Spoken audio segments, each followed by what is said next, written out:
Brasil nunca esteve tão ameaçado quanto agora, quanto a possibilidade legítima da legalização do aborto através do parlamento.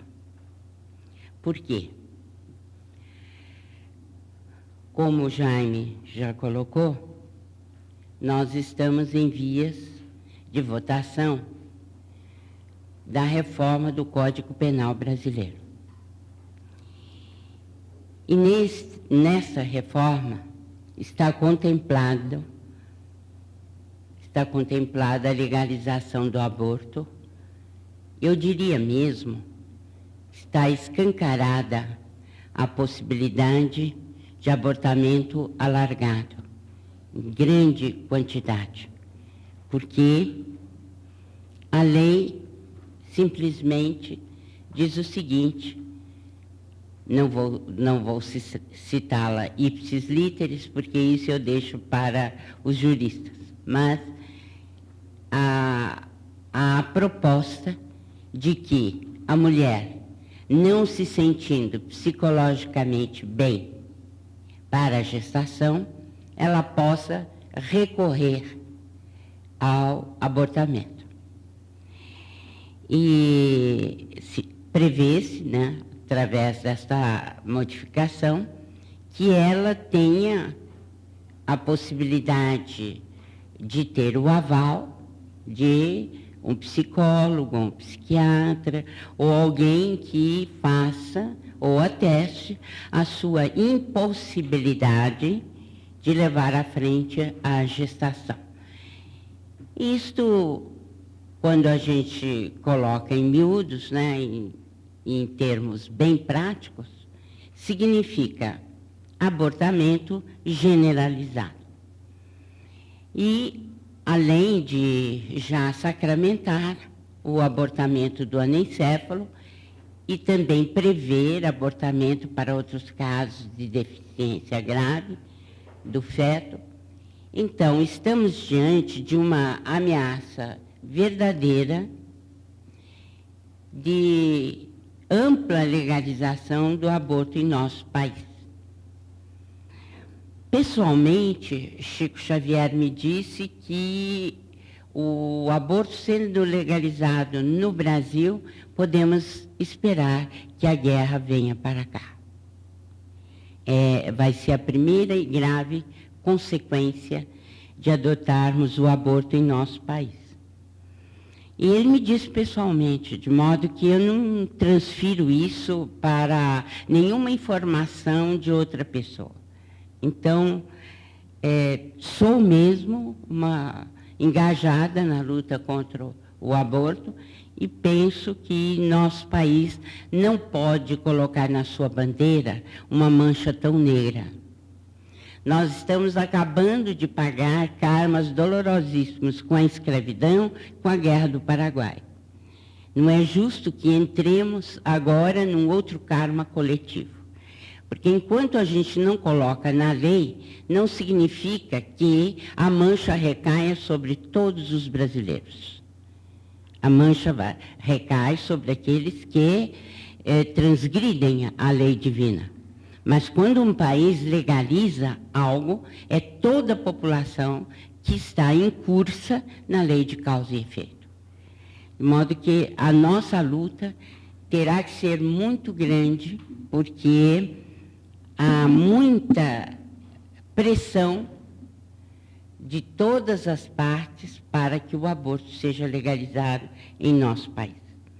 O que eu vou trazer são questões relativas à própria filosofia espírita, aos ensinamentos do espiritismo, mas também às razões científicas contra o aborto. Pelo menos vou procurar sintetizar, né, dentro daquilo que nós conhecemos dentro da ciência espírita e da ciência em geral.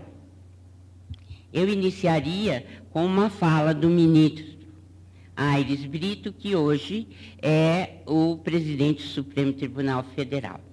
Quando, por ocasião da votação da ação direta de inconstitucionalidade, em 2005, o ministro Carlos Aires Brito foi entrevistado e ele disse para a jornalista: o início da vida humana só pode coincidir com o preciso instante da fecundação de um óvulo feminino por um espermatozoide masculino.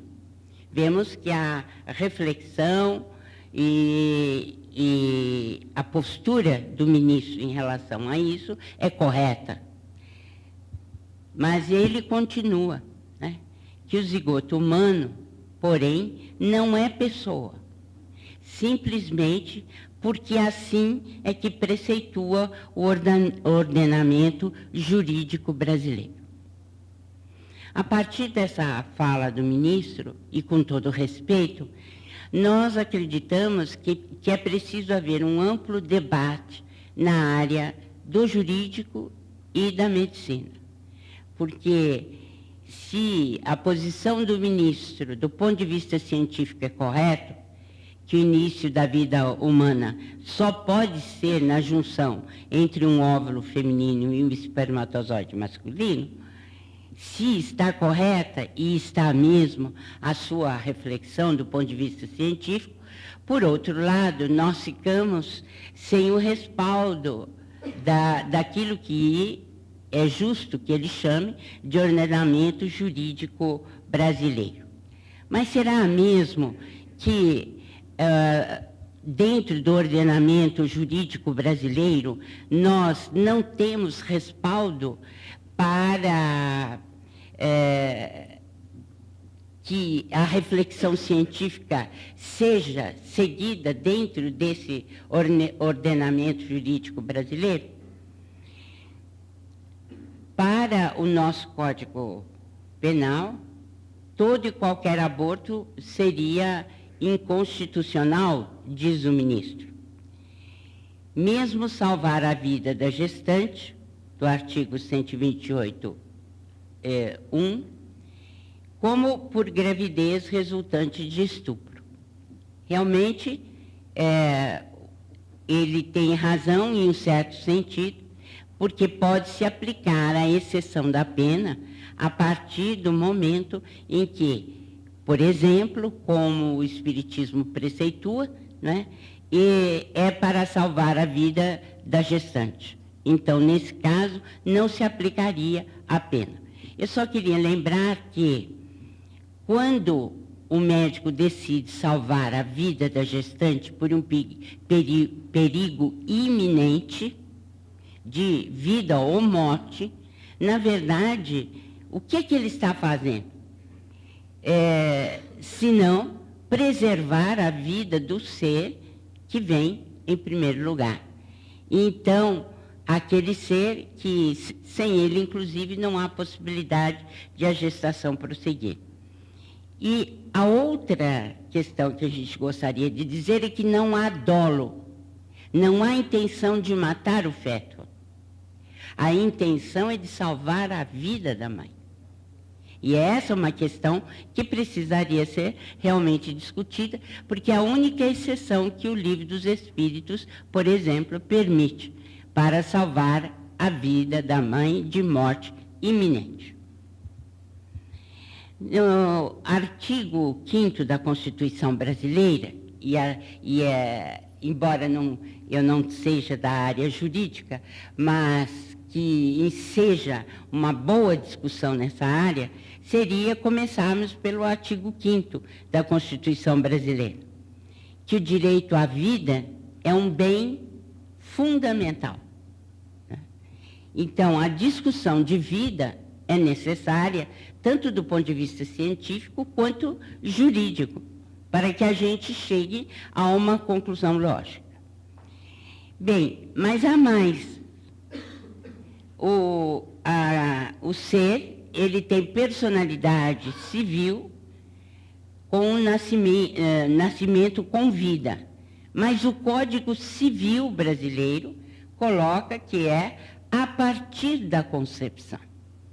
Então, essa questão é muito séria e precisaríamos de uma ampla discussão entre os que fazem ciência, entre aqueles que estudam na área da saúde, entre aqueles que são embriologistas, enfim, aqueles que lidam com a vida humana e aqueles que cuidam do ordenamento jurídico brasileiro, porque aqui nós já temos algo muito importante na defesa da vida e que talvez, né, não esteja sendo considerado como algo fundamental do ordenamento jurídico brasileiro, porque diz o Código Civil que nós devemos considerar a vida a partir da concepção. Mas jamais existe o Pacto São José da Costa Rica, que o Brasil assinou em 1969, juntamente com outros países da América, e que se constituiu em lei em nosso país. Então, nós poderíamos dizer que no dia 22 de novembro de 1969, o nosso governo assinou o pacto. E o que ele diz? Diz o seguinte: toda pessoa tem o direito de que se respeite sua vida. Esse direito deve ser protegido pela lei em geral, desde o momento da concepção. Ninguém pode ser privado da vida arbitrariamente. Este foi o pacto assinado, que se tornou, pelo Congresso Nacional de 26 de maio de 1992, um decreto legislativo em nosso país. E o governo brasileiro, o presidente da República à época, assinou o decreto 678 em 6 de novembro de 1993. De modo que, de que ordenamento jurídico brasileiro estamos falando? Essas são exceções, não foram assinaturas do governo, não se constituem em decretos do nosso país? Bem, mas afinal, quando começa a vida? Teria o professor Dr. Aires Brito razão? Sem dúvida. Nós temos como certo, a partir dos tratados de embriologia de qualquer faculdade de medicina do mundo, dizendo que a vida se inicia no momento da fertilização, da fecundação ou da concepção, que são todos termos iguais. Então, nós iniciamos, ou consideramos como iniciada a vida, a partir do momento da união dos dois gametas, do gameta masculino com o gameta feminino. Então, essa é a grande discussão que nós temos de fazer, não apenas em nível científico, mas também jurídico, para que cheguemos a um consenso. Infelizmente, isso nunca ocorreu em nosso país, porque, de uma certa forma, os juristas ouviram, sim, ouviram médicos, ouviram posicionamentos dentro da ciência médica. No entanto, todos foram escolhidos a dedo, todos materialistas, com ideias próprias de início de vida, mas não concernentes àquilo que a gente aprende nos tratados de embriologia. Quer dizer, todos eles colocaram o início da vida fora da fertilização, da concepção ou da fecundação, infelizmente. Então, esse grande debate que nós todos gostaríamos de ter não se dá na amplitude que deveria haver, porque também os espiritualistas deveriam ser ouvidos nos seus argumentos científicos e jurídicos.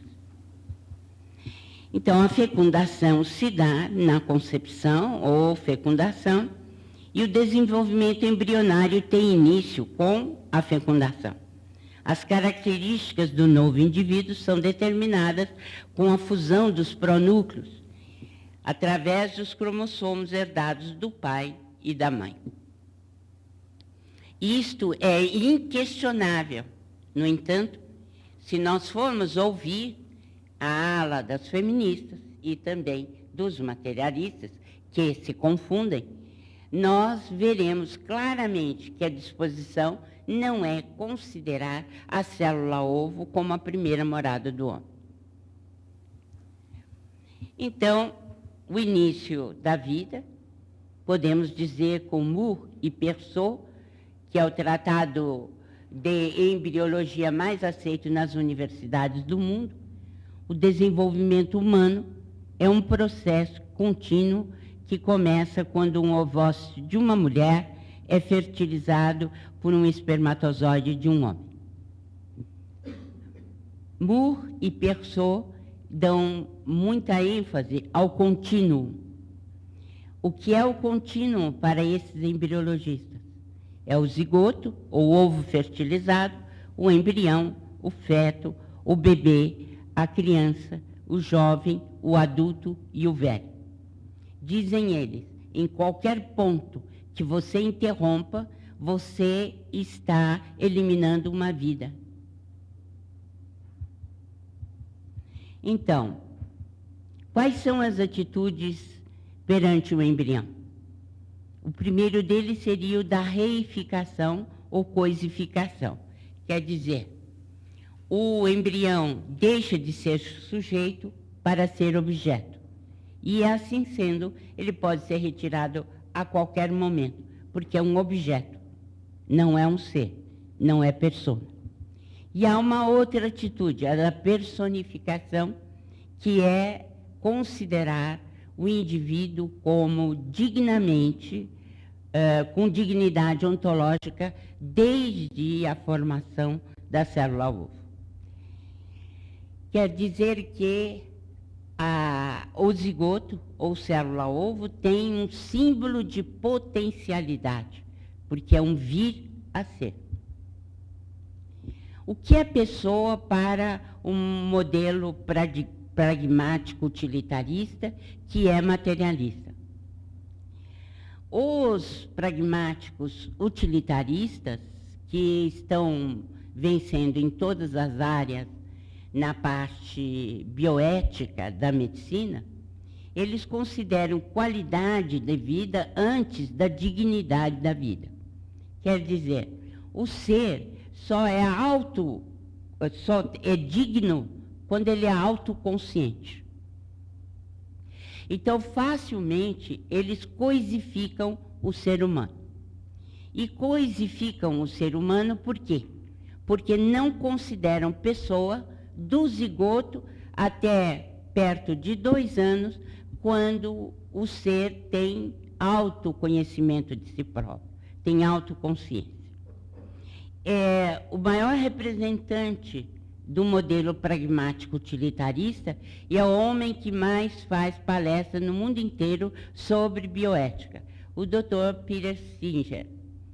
E ele defende abertamente o infanticídio, quer dizer que os pais que recebem uma criança deficiente têm o direito de matá-la, porque não é um ser que receba a dignidade humana, que tenha dignidade humana.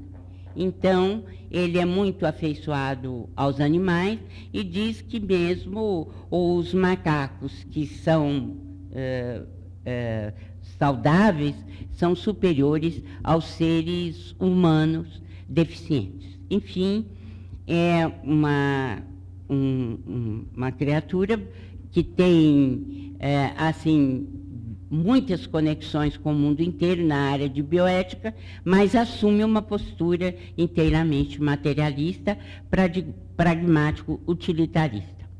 Dentro desse conceito pragmático utilitarista, o conceito de pessoa não é aplicável a embriões, a recém-nascidos deficientes e a pacientes terminais.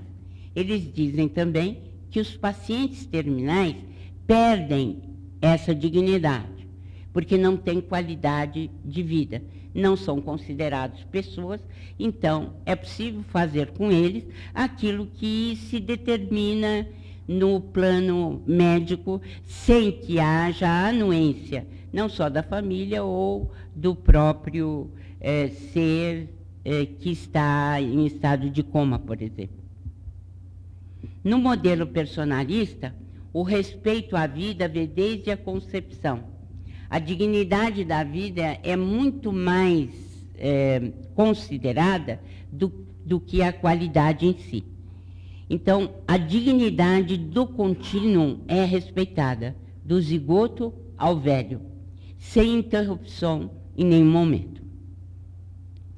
O respeito a todo ser humano vivo, ainda que não tenha desenvolvido suas potencialidades, como no feto ou no recém-nascido, ou que as tenha perdido, como em certos casos de demência especialmente graves, esse respeito deve ser mantido em todos esses episódios da vida humana.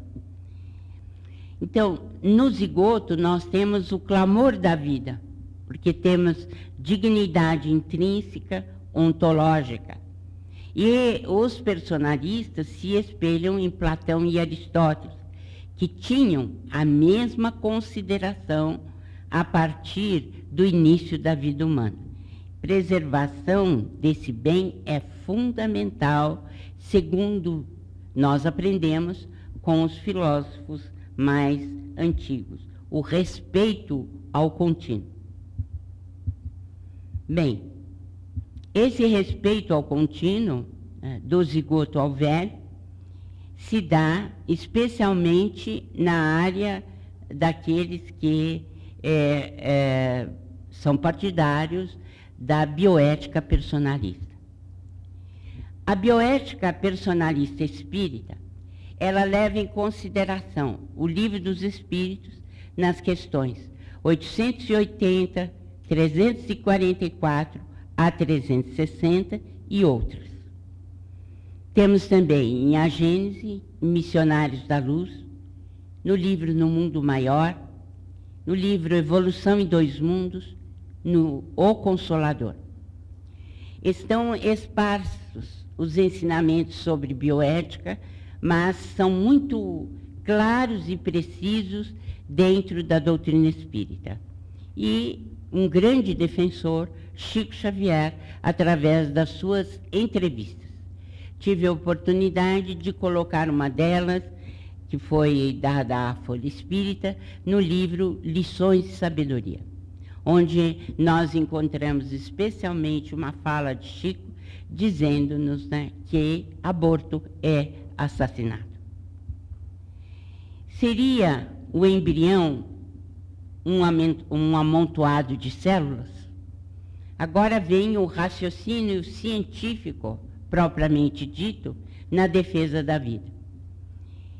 Erwin Schrödinger, que foi um dos pilares da física quântica, um grande cérebro alemão na construção da modificação dos paradigmas da física quântica, ele afirmava que todo padrão tetradimensional do ser é determinado pela estrutura de uma única célula, o ovo fertilizado.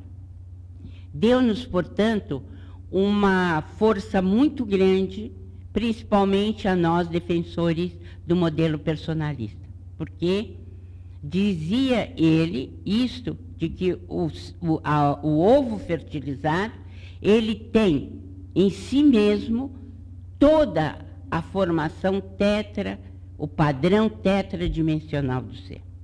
Ela encerra em si mesma todo o projeto de um novo ser e é capaz de construir um organismo adulto.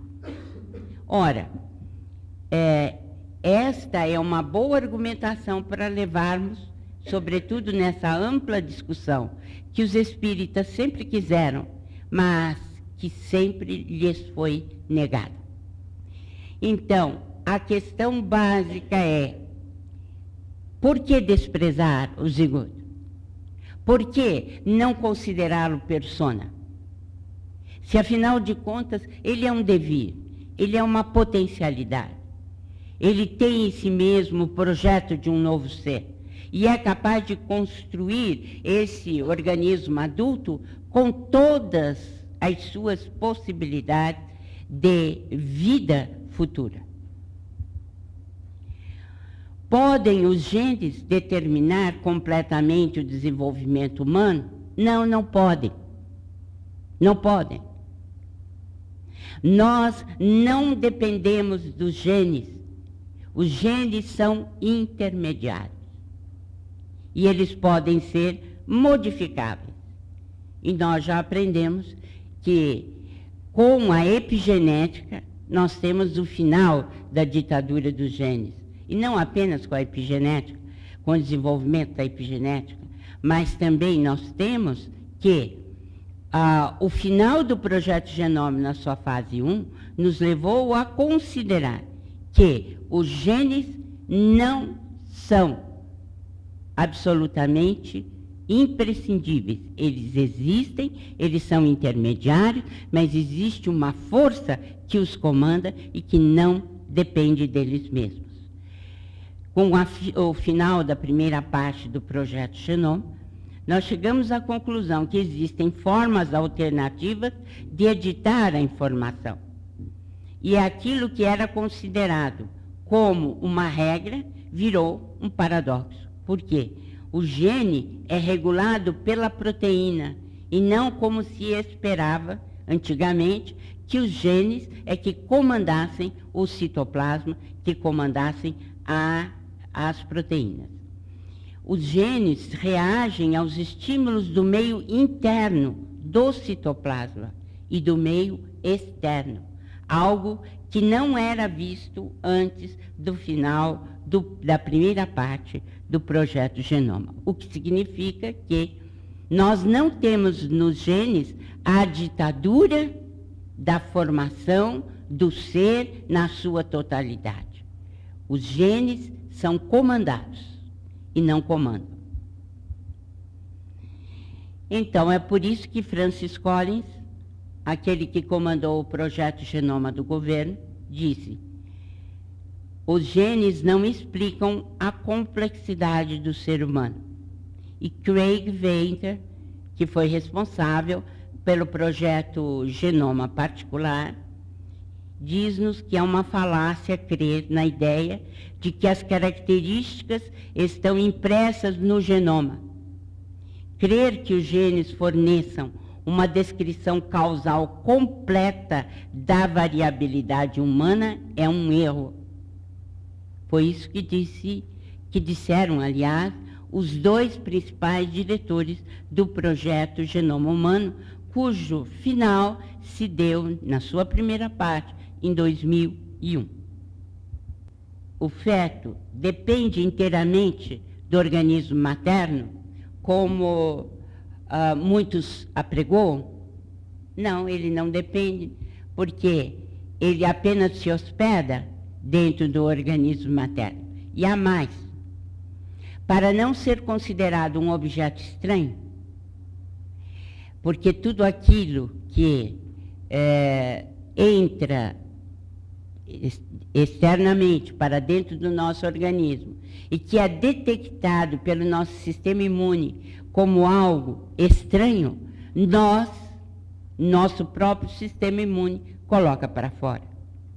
E por quê que o feto não é expulso pelo nosso sistema imunológico?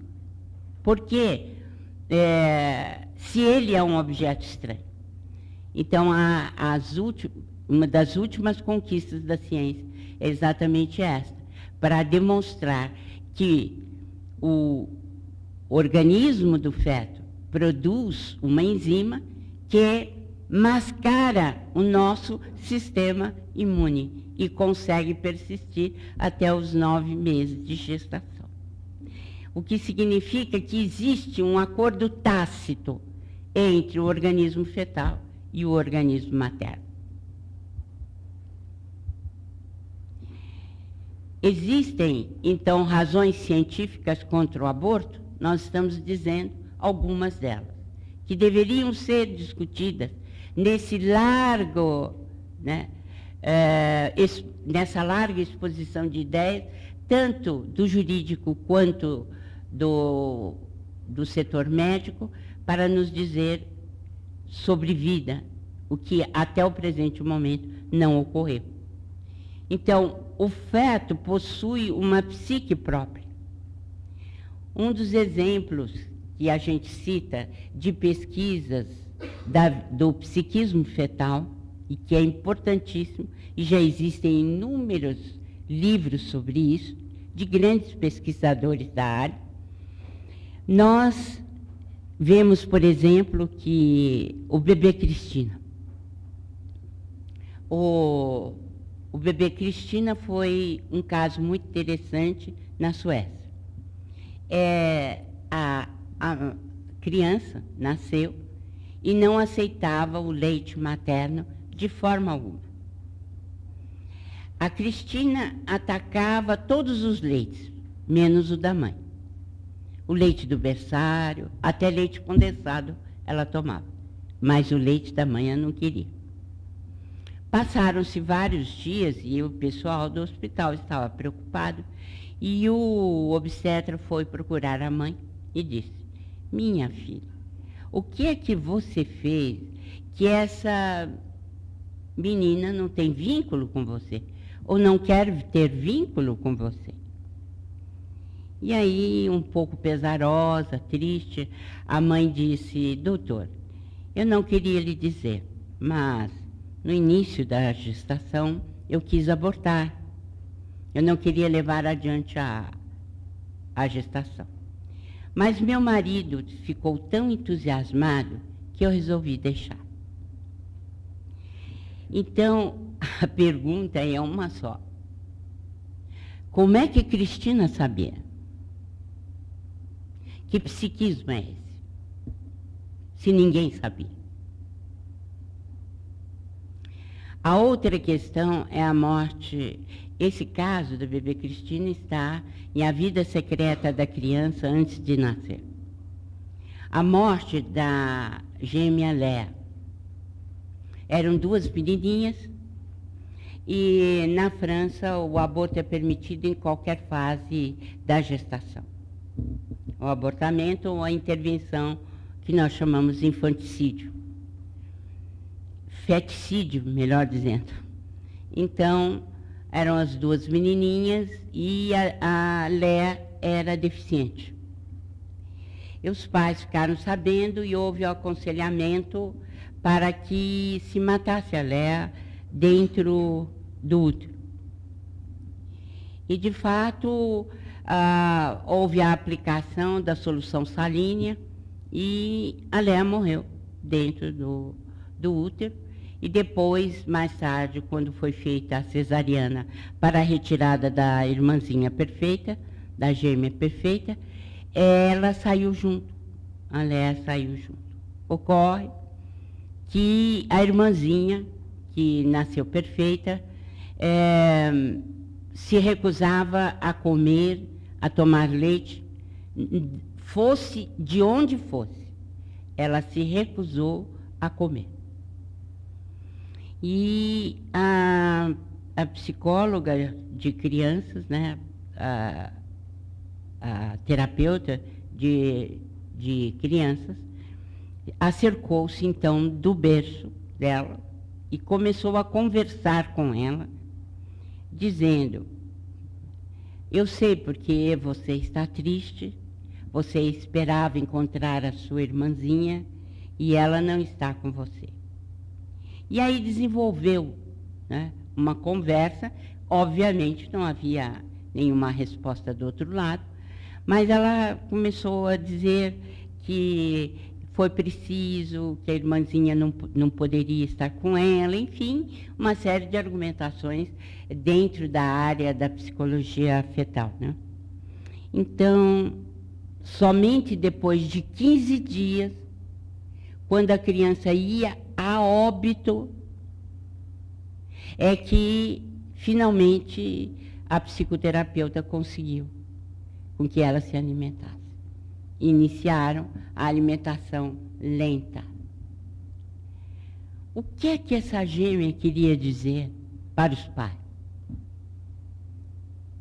O que será que ela quis dizer? O que ela quis dizer para aqueles que mataram a irmãzinha? Nós podemos deduzir, né? A doutora Alessandra Piontelli, ela tem um trabalho muito bonito na Europa, especialmente na Itália, e ela escreveu um livro do feto à criança que eu recomendo vivamente. Assim como A Vida Secreta da Criança Antes de Nascer, ou Palavras ao Nascer, são livros excepcionais, muito bons. Então, a doutora Piontelli, ela se especializou em observar os gêmeos.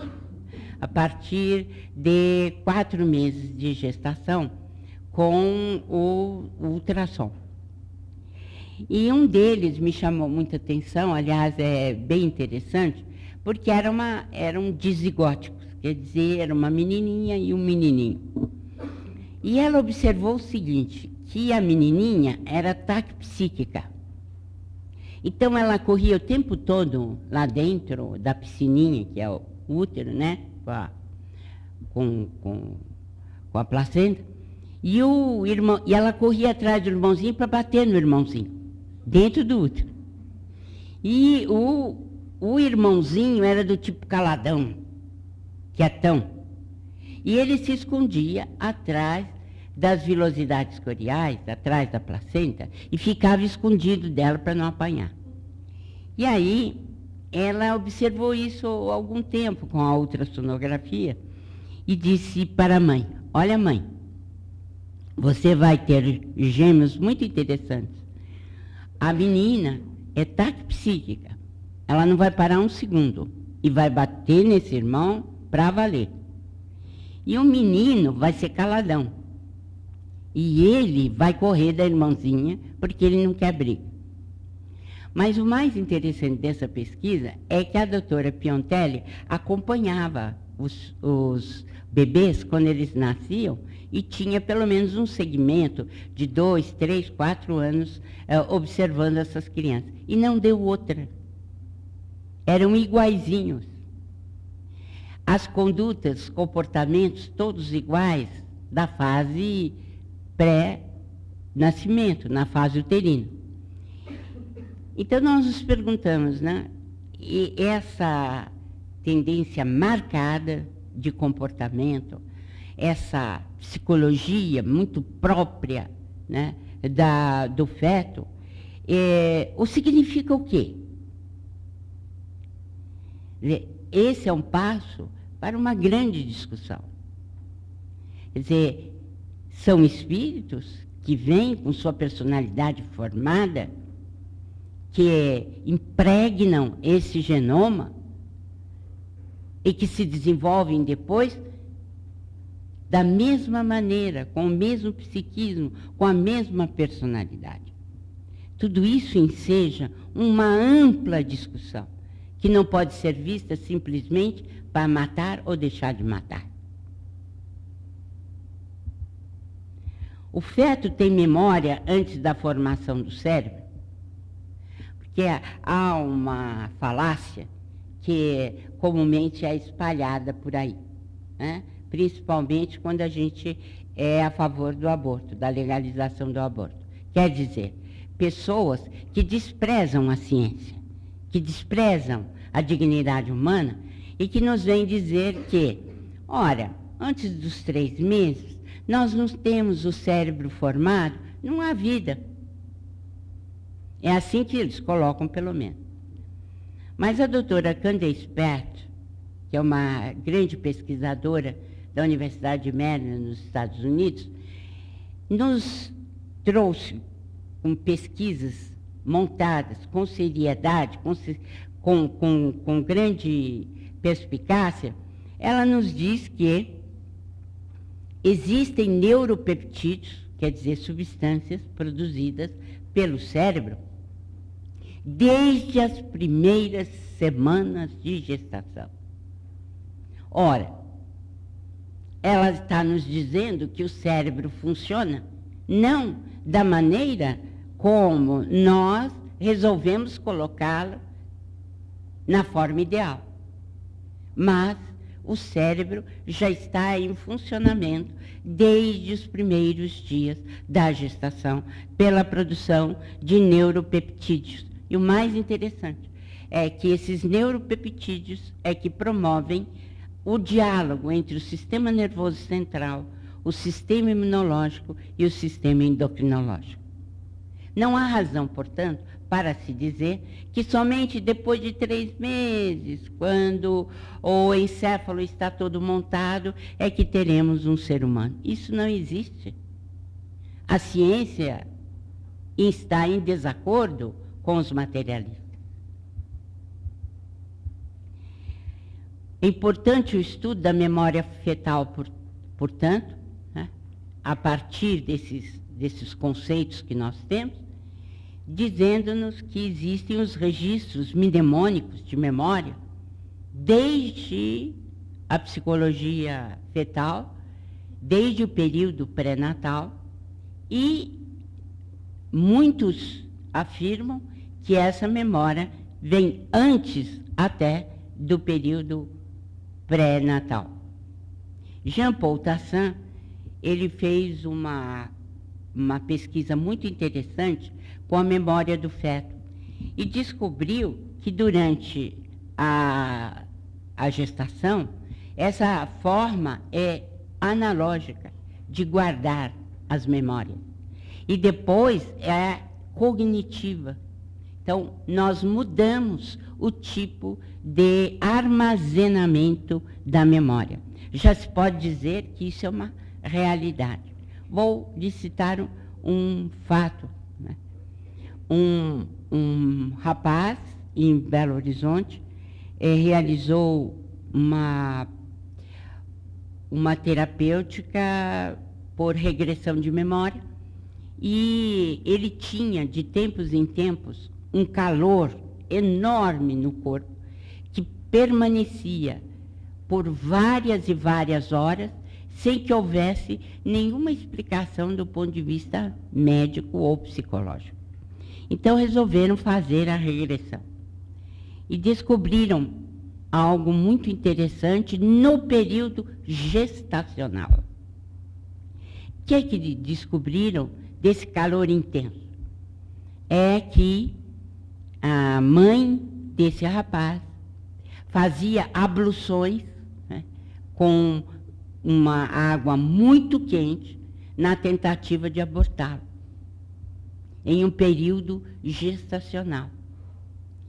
Vejam bem, isto surgiu depois da fase até da juventude, mas eram fases que voltavam periodicamente, sem que ele pudesse explicar a razão desse verdadeiro pavor que chegava na sua epiderme, através, então, de um calor absurdo e o medo correspondente de desencarnação, que certamente o feto detectara na vida pré-natal. Nós adentramos a formação, né, científica dos arrazoados científicos contra o aborto, voltando às origens da vida. Nós temos que voltar lá para, pelo menos, darmos um grande suporte à nossa discussão. Seria casual o arranjo das partes de uma célula? Por que isso é importante? Porque nós vamos descobrir que o planejamento da vida é inteligente. E se o planejamento da vida é inteligente, se existe um ser superior que planeja a vida, nós temos que ter respeito pela vida, porque a vida não nos pertence. A razão dessa pergunta é muito clara. Por exemplo, quantas enzimas o acaso colocaria dentro de uma célula? Para os materialistas, a vida vem do acaso. Para todos aqueles que não respeitam a vida vem do acaso. Mas nós nos perguntamos, seria casual o arranjo das partes de uma célula? Não. Não é. Por quê? Porque estudos de matemáticos e físicos descobriram o seguinte: para uma célula funcionar, você precisa de 2.000 enzimas. Então, houve um cálculo dos irmãos Bogdanov, Igor e Grishka Bogdanov, 2 irmãos franceses, físicos, juntamente com matemáticos do CERN, que é o maior centro de pesquisas de altas energias da Europa, e eles chegaram à seguinte conclusão: para você colocar 1.000 enzimas, metade da que você precisa, dentro de uma célula, você precisaria de um tempo superior àquele que é dado para a existência do universo. Então, é uma impossibilidade estatística. E por que isso é importante? Porque o acaso não explica a vida.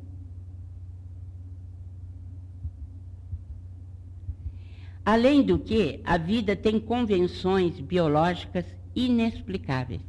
Nós não vamos poder entrar em detalhes, mas já pensaram numa discussão ampla como isso seria importante?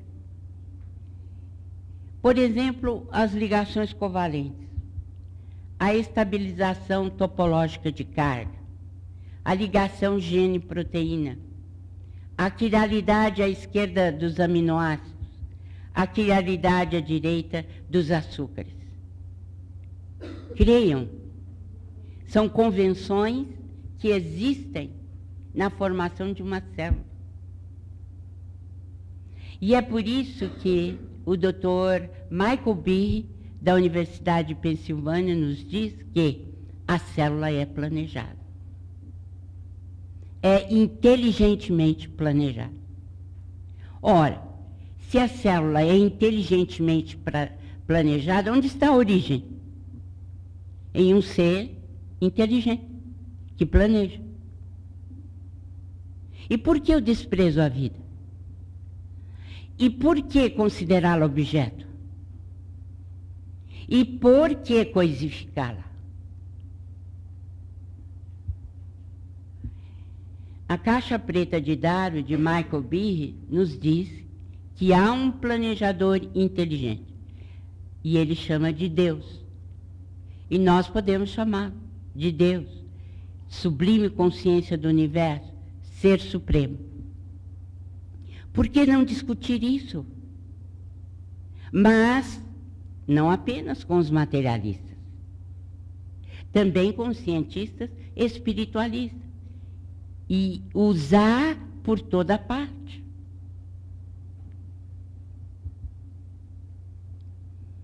O milagre da vida não é que ela seja feita de nanoferramentas, mas que essas diversas partes minúsculas estejam integradas de um modo altamente organizado.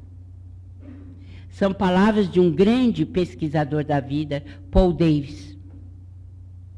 É físico, é biólogo, vive na Austrália, tem grandes contribuições a dar. Por que menosprezamos? Olha o argumento dele, que vem de perfeito acordo com Michael Behe. O mais incrível, diz ele, é que essas partes minúsculas são nanoferramentas, e essas nanoferramentas estão integradas de um modo altamente organizado. O que isso quer dizer? Senão que o planejamento é inteligente.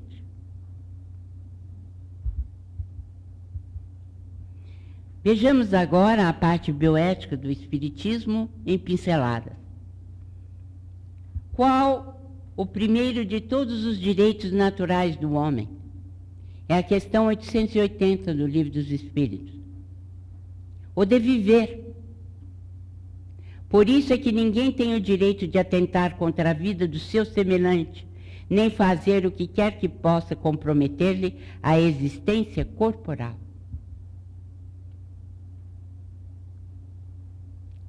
Na questão 344, em que momento a alma se une ao corpo? A união começa na concepção. Desde o momento da concepção, o espírito designado para habitar tal corpo A ele se liga por um laço fluídico que vai se apertando cada vez mais até que a criança nasce. Essa é a resposta da 344, mas vocês vão encontrar mais argumentos no capítulo 11 da Gênese e no capítulo 15 de Missionários da Luz.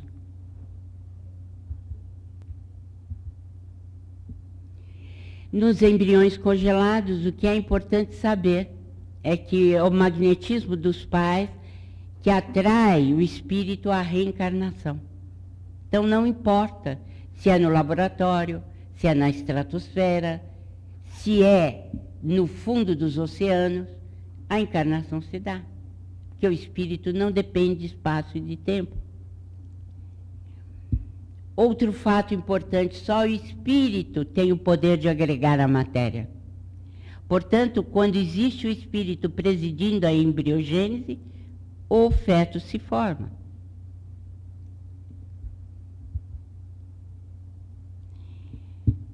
Na questão 355b, 356b de O Livro dos Espíritos, toda criança que sobrevive tem necessariamente um espírito encarnado que sobrevive. Que seria ela sem o espírito? Não seria um ser humano.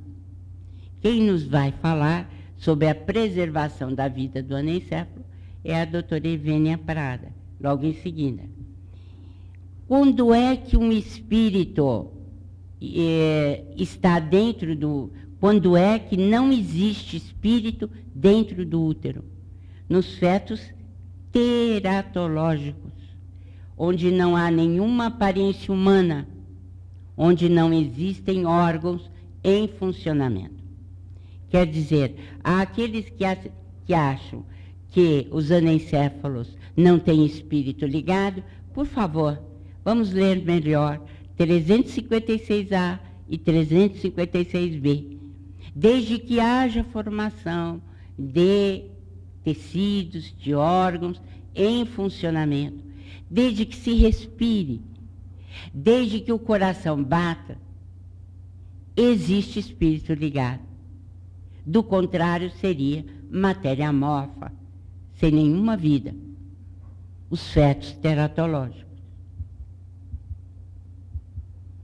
Segundo o Livro dos Espíritos, aborto é crime, na 358, mesmo em caso de estupro. Quer dizer, no estupro, um crime não se justifica o outro. Para o Espiritismo, somente é permitido nos casos de salvar a vida da mãe. Para Chico Xavier, se o anticoncepcional veio favorecer a movimentação das criaturas, porque vamos legalizar ou estimular a matança de crianças indefesas? Aborto é um delito grave perante a providência divina, porque a vida não nos pertence, e sim ao poder divino. E eu queria, para encerrar, deixar essa imagem que muitos já conhecem, mas que para mim é um estímulo muito grande na luta contra o aborto, que é o agradecimento dessa criancinha aí, que está ainda no útero materno, agradecendo o cirurgião, que está interferindo na sua vida para melhor, procurando salvá-la de uma doença que ela traz desde o útero materno. Para nós, para mim sobretudo, é um emblema, é um símbolo na luta contra o aborto. Muito obrigada a todos.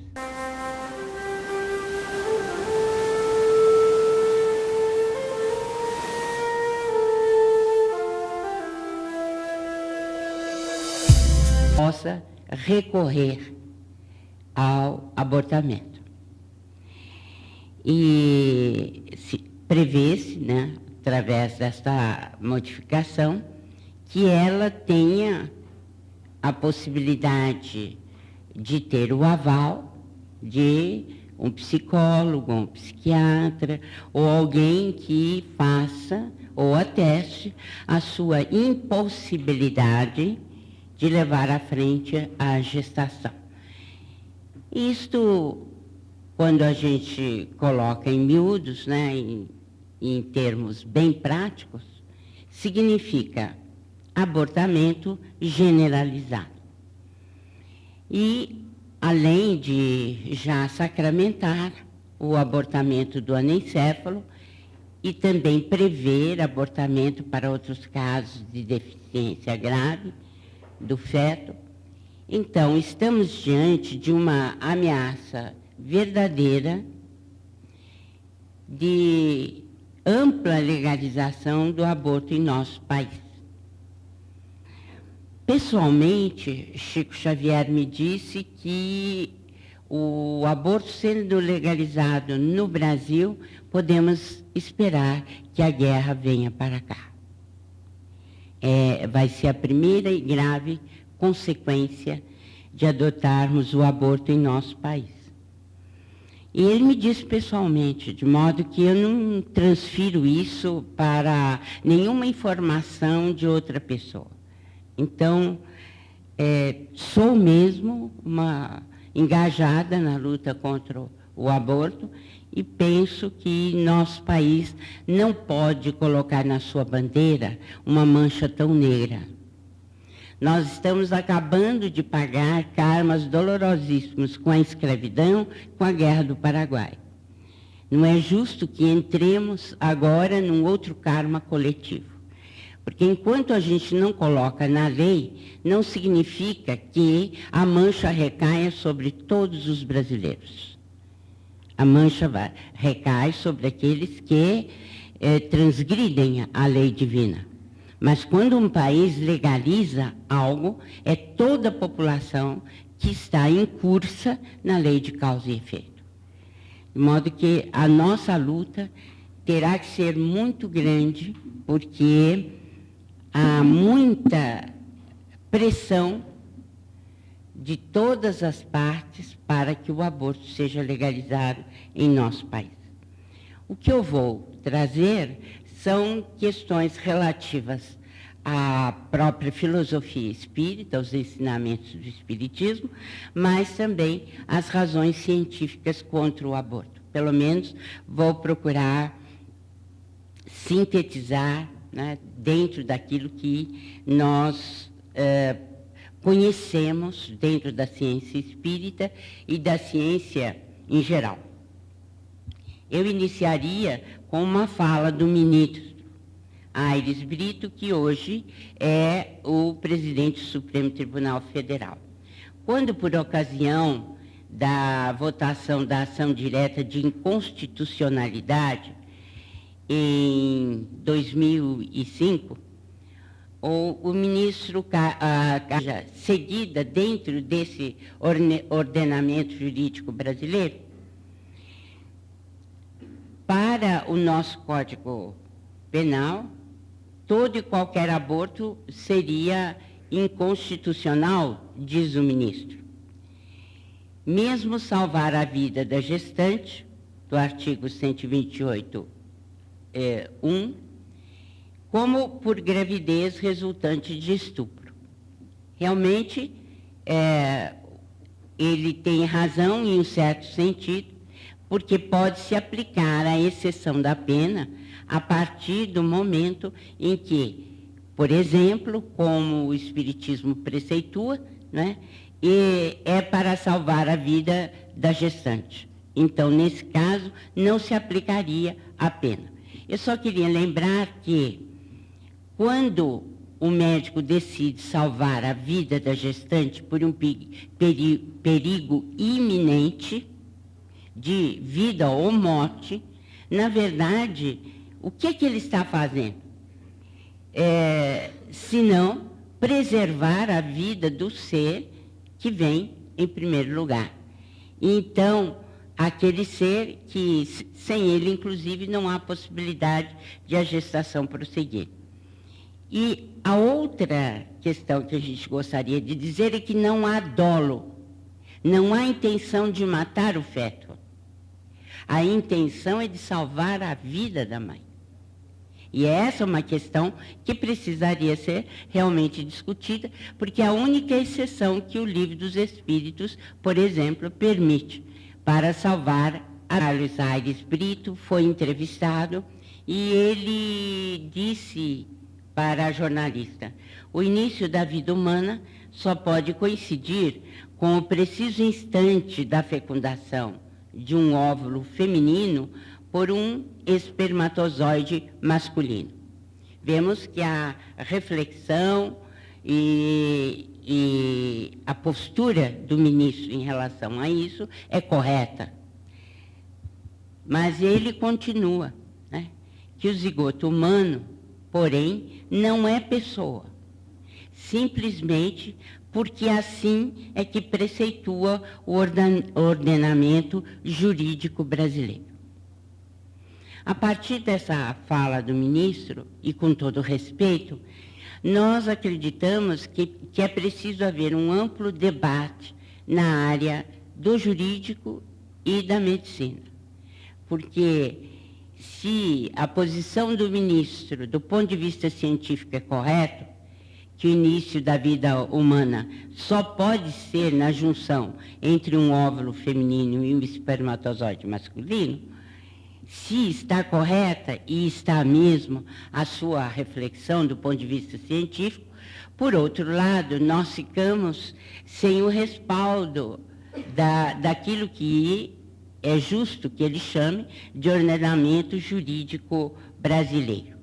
Mas será mesmo que, dentro do ordenamento jurídico brasileiro, nós não temos respaldo para que a reflexão científica seja...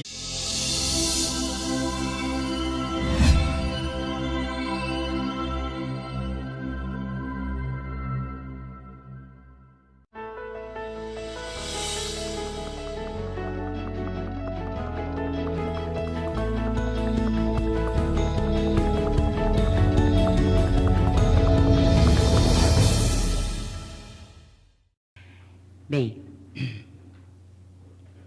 o Brasil nunca esteve tão ameaçado quanto agora, quanto a possibilidade legítima da legalização do aborto através do parlamento. Por quê? Como o Jaime já colocou, nós estamos em vias de votação da reforma do Código Penal brasileiro. E nessa reforma está contemplada a legalização do aborto. Eu diria mesmo, está escancarada a possibilidade de abortamento alargado, em grande quantidade, porque a lei simplesmente diz o seguinte, não vou citá-la ipsis literis, porque isso eu deixo para os juristas, mas a proposta de que a mulher, não se sentindo psicologicamente bem para a gestação, ela pode